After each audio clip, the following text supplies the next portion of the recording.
Keterbatasan tak menjadi halangan bagi Bao Aixiang asal Cina. Polio yang dialaminya sejak usia 12 tahun membuat tangannya kaku dan tak bisa digerakkan. Bao melakukan dengan baik pekerjaannya sebagai seorang istri seperti memasak, mencuci, menjahit, hingga mencukur rambut suaminya hanya dengan menggunakan kaki. Bao adalah cerminan sosok wanita sekaligus istri yang tangguh dan membuktikan bahwa untuk menaklukkan suaminya hanya perlu dengan cinta yang tulus.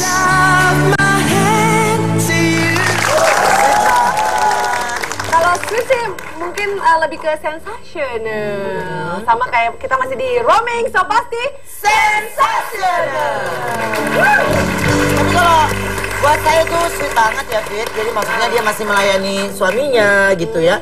Walaupun dia punya kekurangan, tapi yang pasti dia mencoba menaklukkan suaminya dengan penuh cinta, kasih sayang, dan yang pasti sabar. Betul. Ya. Tapi kita mau tanya nih sama Kak Melani. Ya. Kalau pernah nggak sih ibadah kayak Melani yang pas kebetulan lagi kerja, terus lagi Tyson yang di rumah gitu. Maaf sebelum aku jawab, aku mau kasih tahu penonton dulu ya. Pas aku lagi ngobrol sama hostnya, tolong jangan pakai foto-foto ya muka gue, tolong ya. Tolong ya.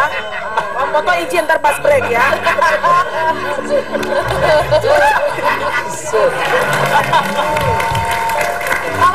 Kalau misalkan kejadiannya gini nih, Tyson di rumah, terus Kak Melani yang kerja nih. Iya. Kira-kira bisa nggak sih kejadian kayak Kak Melani yang jadi lebih dominan gitu? Ngaruh nggak sih? Mungkin di awal-awal pernikahan pernah. Jadi kan Tyson itu sebetulnya banyak yang tanya nih, Tyson tuh di Australia kerjanya apa gitu. Karena kan Tyson kan mungkin media taunya setelah Tyson pindah ke Indonesia gitu. Tyson itu tadinya dia itu seorang pemain basket untuk Australia, dan Tyson gave up all his dreams, cita-citanya, keinginannya, karena dengan pertimbangan adalah karirku bisa lebih bagus di sini dibandingin aku kerja di sana gitu.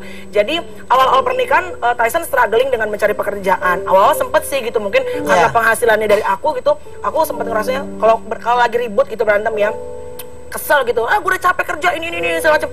Tapi ternyata aku belajar gini ya, rezeki aku yang aku dapat ternyata itu adalah berkat juga rezeki dari suami. Jadi aku sih ngerasanya, penonton nih percaya apa enggak ya, pada saat aku songong sama suami gitu ya, lo jangan sotoy lo, gue kerjain segala macam, rezeki gue mampet lo Bo gitu. Jadi aku sih belajar, walaupun misalnya penghasilan lebih gede aku atau lebih gede Tyson sekarang, itu sudah merupakan penghasilan bersama karena kita sudah menikah, dua udah menjadi satu gitu. Kita nggak nyangka ternyata demi Melani bisa mengorbankan cita-citanya ya, itu betul. Pengorbanan ya. Ngerti gak Kak? Ngerti kagak lo? Kata gue juga apa? Ini makanya ini perlu aku cemain, kasihan. Oke.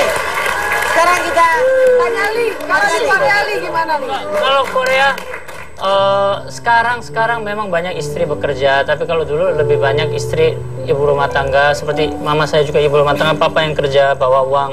Tapi sekarang lebih banyak istri yang lebih bekerja, suami yang di rumah. Tapi kalau istrinya tidak marah-marah sama suami, tapi tetangganya yang mengejek. Oh ini loser, ini tidak berguna, di rumah cuma bisa cuci piring, tidak bisa bekerja, makanya tidak punya anak, kayak gitu. Something dari tetangga yang mengejek gitu. Kalau di Amerika? Ya laki-laki yang harus cari penghasilan dong. Dia yang harus lebih dominan dibanding istrinya kalau menurut saya. Berarti masih mirip. Bukannya kalau di Amerika tuh kayaknya equal gitu? Equal sih equal, tapi gaji gue. My husband itu yang harus tanggung. Jadi gaji istri juga nggak gabung gitu? Kebanyakan teman-teman saya dan saya pribadi kalau menikah ya gaji aku. Lo sebagai laki, lo nikahin gue, lo ambil gue dari keluarga gue, lo tanggung hidup saya terus-terusnya. Kebanyakan sih kita matre ya. Bukan matre. Tetapi maaf ya, kalau di Amerika udah menikah, itu kalau kita menikah, orang tua dari perempuan akan membayar seluruh acaranya sebagai melepaskan dia, dan laki-laki mengambil dia dan tanggung hidup dia sampai dia mati. Itu udah budaya. Kalau di Korea kan tetangga gosip. Kalau di negara saya biasanya keluarga yang gosip. Jadi mereka kayak gosipin, ini istrinya nggak bisa ini di rumah harus bersih, jadi nggak bersih, masih nggak punya anak sudah 2 tahun, banyak banget gosip. Jadi istri suka stres sendiri di rumah padahal nggak kerja gitu. Banyakan rumpi ya di Uzbekistan. Tapi keluarga bukan tetangga, jadi ya mungkin keluarganya rumahnya sebelahan, jadi udah keluarga tetangga juga. Oke, tapi gini, kita lihat nih. Dari tadi tuh kayaknya tuh mereka tuh saling melengkapi. Tyson lebih kalem, Melanie yang ngejelasin. Tapi kita lihat sebenarnya mereka tuh sekompak seperti apa yang kita lihat di layar kaca atau enggak? Betul. Ini nanti akan tes kekompakan mereka di Kogaya. Betul, Kogaya ya. Tapi kita panggil dulu ya. Untuk Kogaya kali ini Tyson dan Om. Siapa Om? Aduh, pasti Om. Udah cakep Bu, Jahat banget. Oke. Jahat loh. Chelsea Iswan. Jangan intip-intipan, kita bakal kasih pertanyaan. Kita akan tes mereka di tes Kogaya. Kompak gaya.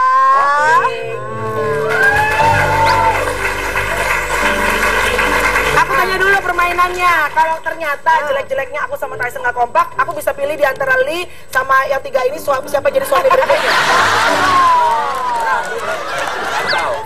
Ayo lanjut. Oke, siap ya?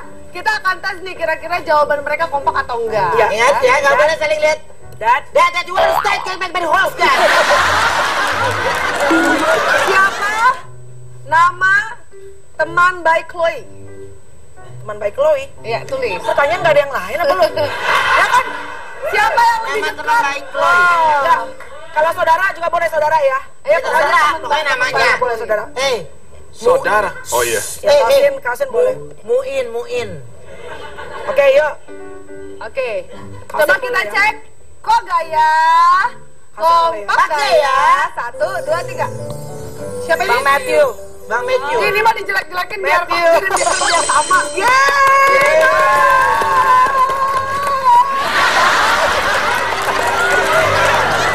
Bang Bini. Yuk, pertanyaan berikutnya. Apa kata pertama yang diucapkan Chloe saat bisa bicara? Chloe's first word. Aduh. 5 Come on, Tyson. Gua kalau kuis pasti ribut deh pulangnya. Gua kalau pasti kalau kuis hadiahnya nggak seberapa ribut. 5, 4, 3, 2, 1. Oke. Oke, siap. Kok gaya? Kompak gaya? Apa sih? Chloe Iya, iya. Enggak.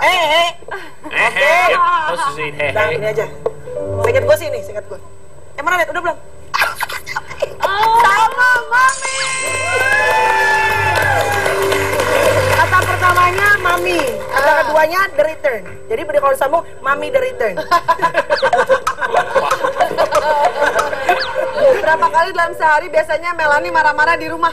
Ya Allah, itu mah. Berapa kali dia marah setiap hari? Iya. Ini beneran pertanyaannya. 5, 4, 3, 2, 1, tulis.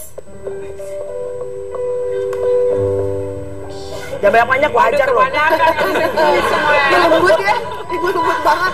Ribuan. Ini kan ibaratnya menguliti saya di sini. Nama baik saya loh. Oke, diam. Takutnya Tapi kalau ditulis jumlahnya berapa? Dan jangan banyak. Jumlah apa? Bahasa English. How many, like all? How many times Yeah, a yeah. week? Enggak, in a day. In a day. Ya, takutnya Korps Putri Indonesia denger kan aku dikeluarin gitu. Oke, siap ya. Jawabannya Biarin aja Kok gaya? Kompak gaya? Tidak Berapa setiap kali? hari. Tidak setiap hari. Kan tanya Satu, berapa tapi dijawab kali? satu. Ya lu mikir dong, lo berapa kali pertanyaannya? Enggak, sebentar. Ibu bilang suruh jangan banyak-banyak. Ibu nyadar sendiri sehari 10 kali. Udah ngalahin ibu apa? Ibu udah marah. Nggak kebayang ya? Tidak setiap hari. Tidak. Dia bilang sehari 10 kali. Wah.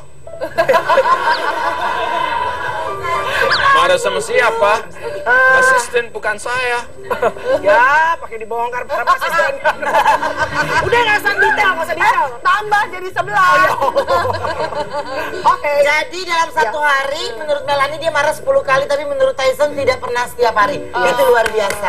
Itu Berarti apa yang dianggap kekurangan tuh nggak jadi masalah buat pasangan. Itulah cinta. Buat saya marah, buat dia ternyata itu menyenangkan. Itulah cinta. Enggak seperti gini. Berarti pada saat Melanie marah, di Iya. kuping Tyson itu terdengar bagaikan nyanyian bidadari dari Bener. bohong banget sih, Fit. Gue yakin Tyson mah nikah sama dia karena kejebak aja, Fit. Tapi gini, Pemirsa juga jangan sampai ngerasa terjebak, jangan sampai kemana-mana karena kita akan balik lagi tentunya di Roaming, so pasti sensasional. bedak. Tapi gini, tapi pertanyaan gue gini, abis bedak ngapain digituin? Lu kata martabak telur.